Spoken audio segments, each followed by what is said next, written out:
அஸ்ஸலாமு அலைக்கும் வரஹ்மத்துல்லாஹி வபரகாத்துஹு. இறைவன் மிகப்பெரியவன். ரபியுல் அவ்வல் மாதம் நாள் 1. நபிகள் நாயகம் ஸல்லல்லாஹு அலைஹி வஸல்லம் அவர்கள் இந்த பூமிக்கு பிறந்த மாதம்.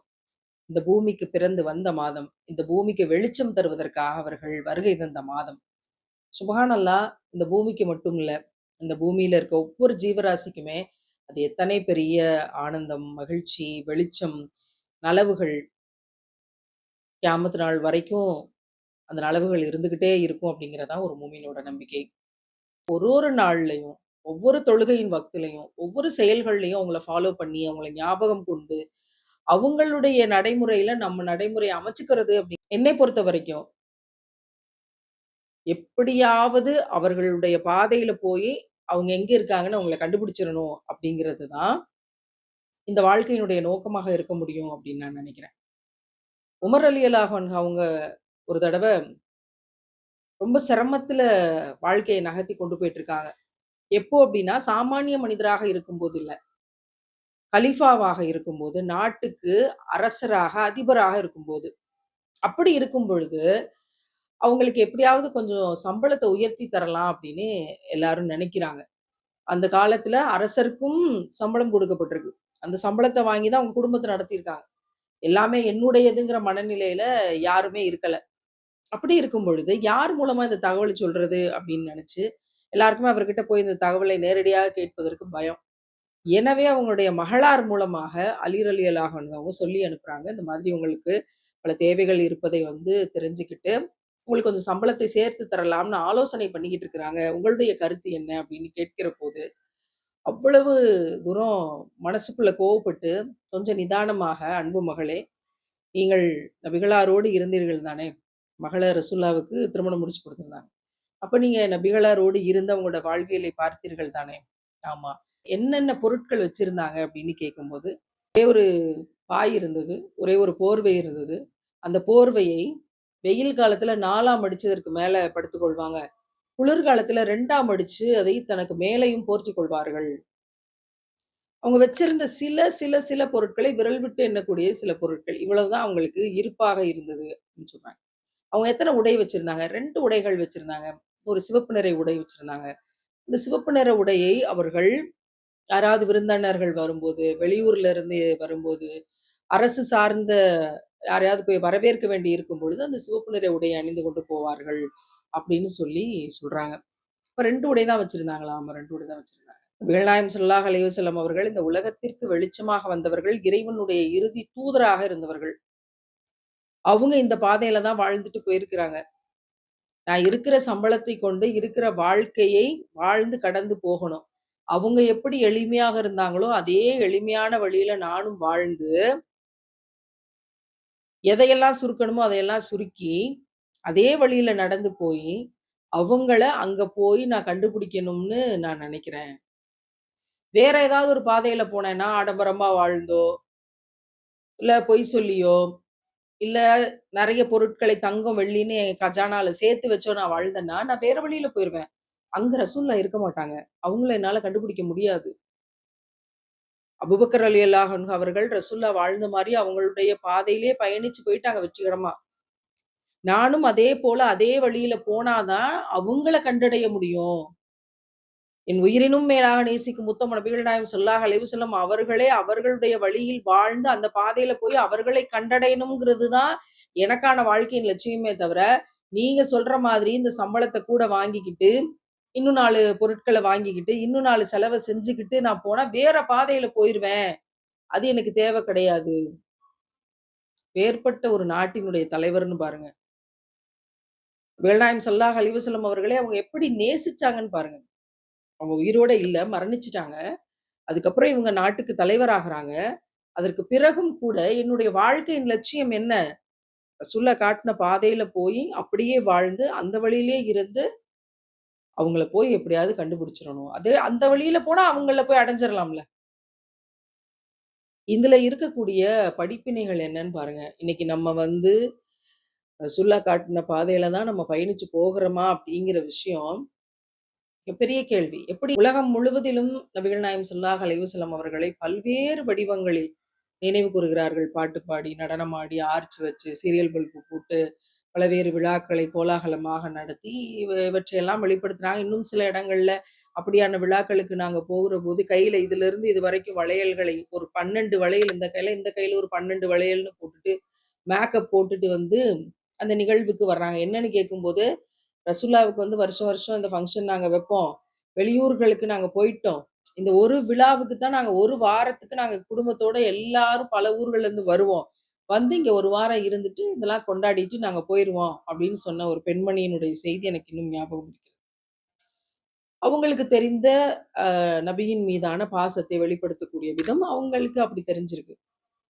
இப்படி பல்வேறு முறைகள்ல வெளிப்படுத்தினாலும் கூட, நம்ம எல்லா முஸ்லிம்களும், மூமின்களும் பாசத்தை எப்படி வெளிப்படுத்தணும்னு நபிகள் நாயகம் ஸல்லல்லாஹு அலைஹி வஸல்லம் அவங்களே சொல்லிக் குடுத்துருக்காங்க. என்ன மாதிரி அப்படின்னா, ஒரு தடவ உமர் ரலியல்லாஹு அன்ஹு அவங்களோட கைய பிடிச்சு கொண்டு ரசூலுல்லாஹ் உட்கார்ந்திருந்தாங்களாம். உட்கார்ந்திருக்கும்போது பாசத்தின் மிகுதியில உமர் ரலியல்லாஹு அன்ஹு சொன்னாங்களாம், "என்னை விட என்கிட்ட இருக்கிற எந்த ஒரு விஷயத்த விடவும் நான் உங்கள அதிகமா நேசிக்கிறேன்" அப்படின்னு ரசூலுல்லாஹ்ட்ட சொன்னாங்களாம். "அப்படியா?" அப்படின்னு கேட்டாங்களாம். "ஆமா" அப்படின்னு சொல்லும்போது, "அப்ப நீங்க நீங்க உண்மையான மூமின் ஆகல இன்னும்" அப்படின்னு சொன்னாங்களாம். அதிர்ச்சி அடைஞ்சு என்னன்னு கேட்கிறபோது, யார் ஒருவர் தன்னுடைய உயிரை விட அதிகமாக என்னை நேசிக்கிறாங்களோ, அவங்க தான் உண்மையான மூமின்கள் அப்படின்னு சொன்னாங்களாம். இறை நம்பிக்கையாளர்கள். உடனேயும் தன்னோட ஸ்டேட்மெண்ட்ட மாத்துறாங்க உமர் ரலியல்லாஹு அன்ஹு அவர்கள். "என்னுடைய உயிரை காட்டிலும் அதிகமாக உங்கள நான் நேசிக்கிறேன் ரசூலல்லாஹ்" அப்படின்னு சொன்னாங்களாம். அப்போ இப்பதான் நீங்க வந்து முழுமையான மூமின் அப்படின்னு சொல்லி ரசூலுல்லாஹ் சொன்னதாக இவ்வளவு செய்திகள், இது போல எத்தனை செய்திகள், எத்தனை இடத்துல சொல்லிக் குடுத்துருக்காங்க.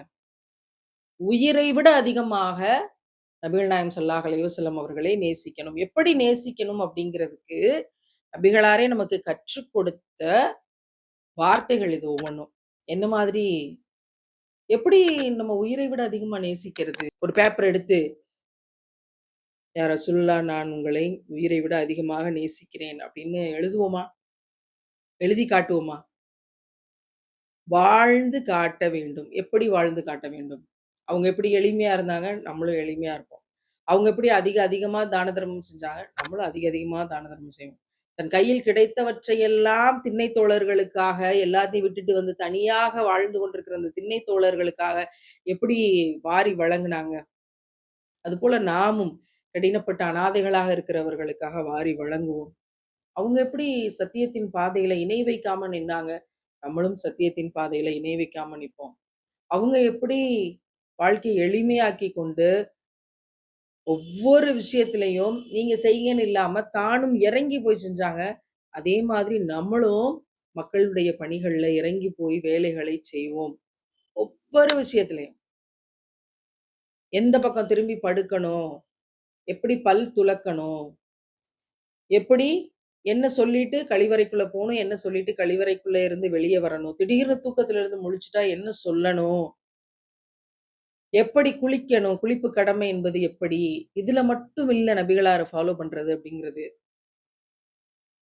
ஒவ்வொரு விஷயத்திலயும் நம்முடைய கேரக்டர், பிஹேவியர், நம்ம வாழ்வியல் முறைகள், சமுதாய சீர்திருத்தங்கள், மூட நம்பிக்கைகள்ல இருந்து வெளிய வர்றது, அதுக்காக அவங்க குடுத்த சட்டங்கள், பெண் பிள்ளைகளை கொலை செய்யாம அவங்கள எப்படி அதிகமா நேசிச்சு அவங்கள கல்வியாளர்களாக ஆக்கி, ஒழுக்கத்தில், கண்ணியத்தில் சிறந்தவர்களாக எப்படி அதிக பாசம் செலுத்தி வளர்ப்பதுங்கிறதுல இருந்து அத்தனையிலயும் நம்ம ரசூலுல்லாவ ஃபாலோ பண்ணணும்.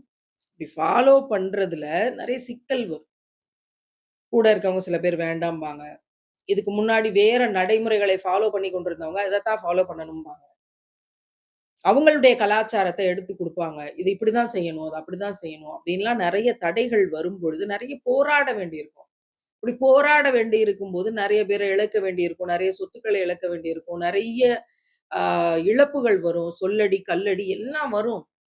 அப்படி வருகிற போது, அதை யாருக்காக தாங்கிக்க முடியும்? உயிரை விட அதிகமா நேசிக்கிற ஒருத்தருக்காக இத தாங்கிக்க மாட்டோமா?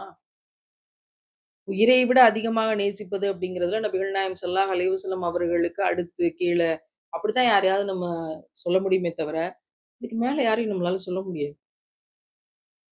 அந்த அளவுக்கு அவங்கள நம்ம நேசிக்கிறோங்கிறது உண்மைன்னா, அதுக்காக நம்ம எவ்வளோ வேணாலும் இழக்க வேண்டி வந்தா இழப்போம். தியாகம் பண்ணுவோம். தங்கத்தையும், வெள்ளியையும் பதுக்கி வைக்க மாட்டோம். நமக்கு தேவையானத வச்சுக்கிட்டு, மிச்சத்த நம்ம பகிர்ந்து குடுப்போம். எவ்வளவோ ஏழைகள் இங்க உணவுக்கு வழி இல்லாமல், அடிப்படை தேவைகளுக்கு வழி இல்லாமல் இருக்கிறபோது, இறைவன் கொடுத்த செல்வத்தை பதுக்கி வைப்பது என்பது ஆகாது. இது ரசூலுல்லாஹ் நமக்கு காமிச்சு குடுத்த வாழ்க்கை முறை. அன்னை கதீஜா அவர்களால் கொண்டு வரப்பட்ட அத்தனை கஜானாக்களையும் ஏழைகளுக்கு தான தர்மங்கள் செய்து காலியாக்குனாங்க. நாம் உயிரினும் மேலாக நபிகளாரை நேசிப்பது உண்மைன்னா, நம்மளும் அந்த வழிமுறைய தான் பின்பற்றணும். ஆனால் இறைவன் எதையுமே ஜீரோ ஆக்க மாட்டான். எந்த இடத்திலயுமே கைவிட்ற மாட்டான். நீங்க குடுக்க, குடுக்க அவனும் கொடுத்துக் கொண்டு இருப்பான்ங்கிறது தான் நபிகள் நாயகம் ஸல்லல்லாஹு அலைஹி வஸல்லம் அவங்களோட வாழ்க்கையில நம்ம பார்த்த விஷயங்கள். அத்தியாயம் 9 வசனம் 24ல நபியே நீர் கூறும். உங்களுடைய தந்தைமார்களும், உங்களுடைய பிள்ளைகளும், உங்களுடைய சகோதரர்களும், உங்களுடைய மனைவிமார்களும், உங்களுடைய குடும்பத்தார்களும், நீங்கள் திரட்டிய செல்வங்களும், நஷ்டம் எங்கே ஏற்பட்டுருமோ அப்படின்னு நீங்கள் அஞ்சுகிற உங்கள் வியாபாரமும், நீங்கள் விருப்பத்துடன் வசிக்கும் வீடுகளும், அல்லாஹ்வையும் அவன் தூதரையும் அவனுடைய வழியில் அறப்போர் புரிவதையும் விட உங்களுக்கு பிரியமானவையாக இருக்கும் என்றால், அல்லாஹ் அவனுடைய கட்டளையை வேதனையை கொண்டு வருவதை எதிர்பார்த்திருங்கள். அல்லாஹ் பாவிகளை நேர்வழியில் செலுத்துவதில்லை. நபிகளாரின் வழியில் நடப்பது என்பது நமக்கு சொர்க்கத்தை வாங்கி கொடுக்கும் என்பது சத்தியம் என்றால், உயிரினும் மேலாக உங்கள நேசிக்கல, அதுக்கான வாழ்வியல் செயல்முறைகள நம்ம செய்யல அப்படின்னா, அதுக்கான நஷ்டமும் நமக்கு உண்டு. அல்லாஹ் எவ்வளவு கடுமையாக எச்சரிச்சிருக்கிறான். நீங்க ரொம்ப ஆசையா வாழ்ற வீடு, அங்க இருக்கக்கூடிய உங்க உறவுகள், பிள்ளைகள், செல்வங்கள் இதெல்லாம் உயிரினும் மேலாக நேசிக்கும் முத்தம் நபிகள் நாயகம் ஸல்லல்லாஹு அலைஹி வஸல்லம் அவர்களுடைய நேசத்தை விட இதெல்லாம் அதிகமா இருக்கும் அப்படின்னா, இந்த பொருட்களின் மீது, இந்த செல்வத்தின் மீது, இந்த பிள்ளைகள் மீது, இந்த வீட்டின் மீது நீங்கள் வச்சிருக்கக்கூடிய பாசம், பற்று, ரசூலுல்லாஹ் மேல வச்சிருக்க பாசம், பற்றை விட அதிகமாக இருக்கும்னா, உங்களுக்கு நான் தண்டனையை இறக்குவேன், சோதனையை கொண்டு வருவேன்னு அல்லாஹ் சொல்றான். இப்ப இன்னைக்கு இருக்க காலகட்டத்தில அல்லாஹ்வின் பாதையில் போர் புரிவது அப்படிங்கிறது, வாள் எடுத்து, வேல் எடுத்து சண்டை போடுறது கிடையாது. ஹராமானவற்றை எதிர்த்து வாழ்வது. பொய் சொல்றதுங்கிறத எதிர்த்து வாழ்றது. ஆடம்பரமாக வாழ்வது என்பதை எதிர்த்து வாழ்றதே இன்னைக்கு ஆகப்பெரிய சேலஞ்சிங் ஃபேக்டரா இருக்கு. எளிமையாக வாழ்றது அப்படிங்கிறது ரொம்ப ஆகப்பெரிய சேலஞ்சிங் ஃபேக்டரா இருக்கு. வாய்மையாளர்களோடு இணைந்து கொண்டு வாழ்வதுங்கிறது ஆகப்பெரிய சேலஞ்சிங் ஃபேக்டரா இருக்கு. இதுவே பெரிய அறப்போர். அறத்தை நிலைநிறுத்துவதற்கான போர் அப்படின்னா, இன்னைக்கு சமகாலத்துல ஒவ்வொருத்தரும் மூமின்கள், இறை நம்பிக்கையாளர்கள் இந்த போரை எதிர்கொள்ள வேண்டியிருக்கு. வீட்டிலேயே எதிர்கொள்ள வேண்டியிருக்கு. நம்ம குடும்பத்தில எதிர்கொள்ள வேண்டியிருக்கு. ஆடம்பரமற்ற திருமணங்களை பார்க்க முடியல. குடும்ப உறவுகளோட நெருக்கடி தாங்க முடியல. தெரிஞ்சோ தெரியாமலோ மறைமுகமாக வரதட்சணைகள் இருக்கு. இப்படியான விஷயங்களை எல்லாம் தடுத்துக் கொண்டு ஒரு டம்ளர் பால், ஒரு பேரிச்சம்பழத்தில திருமணத்தை முடிப்போம் அப்படிங்கிறதுல தொடங்கி, ஒவ்வொரு விஷயத்திலயும் ரசூலுல்லாஹ் கொடுத்த சமுதாய சீர்திருத்த சட்டங்களை குறித்து என்ன சொல்லியிருக்காங்க, நம்ம என்ன செஞ்சுகிட்டு இருக்கோம் இன்னைக்கு? பெரும்பாலானவங்க என்ன செய்றாங்க? சிறுபாலானவங்க என்ன செய்றாங்க? அப்படிங்கிறத நம்ம தொடர்ந்து இந்த ரபியுல் அவல் மாதத்துல பார்க்க இருக்கிறோம். இறைவன் நாடினால். ஒவ்வொரு நாளும் இதை குறித்து நம்ம பேசுவோம். நபிகள் நாயகம் ஸல்லல்லாஹு அலைஹி வஸல்லம் அவர்கள் சமுதாய சீர்திருத்த சட்டங்களை ஏன் கொடுத்தார்கள்? அழகான குடும்பம், எல்லா வசதியும் நிறைந்த வாழ்க்கை, பிள்ளை செல்வம், சமுதாயத்துல நல்ல பேரு எல்லாமே இருந்துச்சு. ஆனால் இங்க நடந்த அநியாயம், அக்கிரமம், செல்வத்தை சேர்த்து வைத்துக்கொண்டு பதுக்கி வச்சு கொண்டிருந்த நிலைமை, குடி போதை, பெண் குழந்தைகளை உயிரோடு கொன்றது, இறைவனின் பெயரால் இங்கு நடந்து கொண்டிருந்த இணை வைப்புகள், அனாச்சாரங்கள், மூட நம்பிக்கைகள், மனுஷன மனுஷனா மதிக்காம நடந்த விபச்சாரங்கள், இந்த எல்லா விஷயமும் பார்த்து இத தடுக்க முடியாம, இத பார்த்து உள்ளம் செரிமானம் ஆகாம ஹிரா குகைக்கு போய் தனிமை தவம் இருந்தார்கள் பல ஆண்டுகள். அப்படி இருந்த அந்த தவத்தின் பலனாக, அவங்களோட 40வது வயதுல இறைவன் குர்ஆன் என்கிற பொக்கிஷத்தை, வெளிச்சத்தை நபிகள் நாயகம் ஸல்லல்லாஹு அலைஹி வஸல்லம் அவங்களுக்கு தந்து, நீங்க ஆசைப்படுற மாதிரி ஒரு நல்லொழுக்கம் நிறைந்த ஒரு சமுதாயம் அமைப்பதற்கு இந்தாங்க. உங்களுக்கு இந்த பொக்கிஷத்த தர்றேன். இத நீங்க எடுத்து சொல்லுங்க. அத மக்கள் ஃபாலோ பண்ணிட்டாங்கன்னா, இந்த இருட்டெல்லாம் மாறி வெளிச்சம் வந்துரும். இந்த கேவலங்கள்லாம் மாறி தூய்மை வந்துரும். எல்லா மக்களும் நிம்மதியாக வாழ முடியும். யாரும் அநீதம் செய்யப்பட மாட்டாங்க. சமத்துவம் வந்துரும். சாதி பிரிவினைகள் இருக்காது. அப்படின்னு அல்லாஹ் சொல்லி அந்த குரானே அவர்களுக்கு கொஞ்சம் கொஞ்சமாக ஜிப்ரீல் அலைஹிஸ்ஸலாம் வழியாக இறக்கி தர்றான். அப்ப சாதாரணமாக மனிதனாக இருந்த ஒரு மனிதர், இந்த சமூகத்தினுடைய கவலைகளால், இதனுடைய சீர்கேடுகளை பார்த்து தனிமை தவமேற்றவர்கள், இந்த சமுதாயத்தின் சீர்திருத்தத்துக்கான குரானிய பொக்கிஷத்தை பெற்று, அதற்கான சட்டங்களை இறைவனிடமிருந்து வாங்கி கொடுத்து, இந்த சமுதாயத்தை ஒழுக்கம் நிறைந்த சமுதாயமாக மாற்றி காட்டினார்கள். உலகத்திலேயே அதில் வெற்றி பெற்ற ஒரே மாமனிதர் நபிகள் நாயகம் ஸல்லல்லாஹு அலைஹி வஸல்லம் அவர்கள் தான். இந்த சமுதாய சீர்திருத்த சட்டங்களை பற்றி இந்த ரபியுல் அவ்வல்ல நம்ம பேச இருக்கிறோம், அலச இருக்கிறோம், ஆராய்ச்சி பண்ண இருக்கிறோம். அதை எப்படி இந்த சமுதாயத்துல கடைபிடிக்கிறோம்? இப்ப இன்னும் கடைபிடிக்கல அப்படின்னா, அதுக்கு என்ன செய்யறது? அப்படிங்கிற விஷயத்த நம்ம கலந்து ஆலோசிப்போம். அது குறித்து நம்ம நெறைய துஆ செய்வோம். நாம் அவற்றை பேணி பாதுகாப்பவர்களாக இருப்போம் அப்படிங்கிறது, இந்த காணொளியை பார்ப்பவர்கள், கேட்பவர்கள் அவங்களோட நாங்க பகிர்ந்து கொள்ளக்கூடிய விஷயமா இருக்கு. நம்முடைய காணொளிகள்லாம் அதிகமா நெறைய பேர்லாம் பார்க்கறது கிடையாது. மில்லியன் வியூஸ்லாம் நம்மளுக்கு வர்றது கிடையாது. லட்சக்கணக்கான மக்கள் பார்க்குறாங்களான்னு எனக்கு தெரியாது. ஆயிரக்கணக்கான மக்கள் பார்க்கலாம். ஏன்னா நம்ம நாடகம் நடிக்கல, சினிமா நடிக்கல, டான்ஸ் ஆடல, பாட்டு பாடல, யார் கூடயும் டிபேட் பண்ணல. இதெல்லாம் நம்ம எதுவுமே செய்யல. அதனால நம்முடைய செய்திகளை பார்ப்பவர் குறைவானவர்களாகத்தான் இருப்பார்கள். சமுதாயத்தினுடைய இயல்பு தான். ஏன்னா, அல்லாஹ் சொல்லியிருக்கிறான், நன்மை விதைக்கவும், தீமை தடுக்கவும் ஒரு சிறு கூட்டம் தான் இருப்பார்கள். அப்ப அது ஒரு சிறு கூட்டத்தைச் சேர்ந்தவர்களுக்கு தான் இது இன்ஸ்பயர் ஆக முடியும். எனவே அந்த சிறு கூட்டத்தை தேடிக்கொண்டு தான் நானும் என்னுடைய பயணத்தை தொடர்ந்து கொண்டிருக்கிறேன். ஏன்னா, அந்த சிறு கூட்டத்தில சில பேரையாவது கண்டுபிடிச்சு, என்னுடைய செய்திகளை பகிர்ந்துட்டு இந்த உலகத்தை விட்டு கடந்து போனால், அந்த சில பேரு அவங்க மரணிக்கிற வரைக்கும் இந்த பணிகளை தொடர்ந்து செய்து கொண்டிருப்பாங்க இல்லையா? அந்த நம்பிக்கையோடு நாம் இந்த பணியை தொடர்ந்து செய்து கொண்டிருக்கிறோம். இறைவன் நாடினால் உங்களோடும் இந்த செய்திகளை பகிர இறைவன் வாய்ப்பளிக்கட்டும். இந்த ரபியுல் அவ்வல்ல நபிகள் நாயகம் ஸல்லல்லாஹு அலைஹி வஸல்லம் அவர்கள் நாம் உயிரினும் மேலாக நேசிக்கும் நபி அவர்களின் சமுதாய சீர்திருத்தங்களை எப்படி பாசத்தோடு நாம் அணுகுவது அப்படிங்கிறத தொடர்ந்து ஒவ்வொரு நாளாக சந்திப்போம். அதோடு ஒவ்வொரு நாளும் ஒரு உதவிக்கான காணொளியும் நான் வெளியிட இருக்கிறேன். நாம் இந்த பக்கம் பேசுறோம், இந்த பக்கம் செயல்பாட்டுல கொண்டு வருவோம். இந்த பக்கம் நம்ம இத பத்தி பகிர்றோம். இன்னொரு பக்கம் ஒரு ஏழைக்கு உதவக்கூடிய ஒரு வாய்ப்பை நம்ம எல்லாரும் சேர்ந்து உருவாக்கி பெற்றுக்கொள்வோம். இன்ஷா அல்லாஹ். அஸ்ஸலாமு அலைக்கும் வரஹ்மத்துல்லாஹி வபரகாத்துஹு.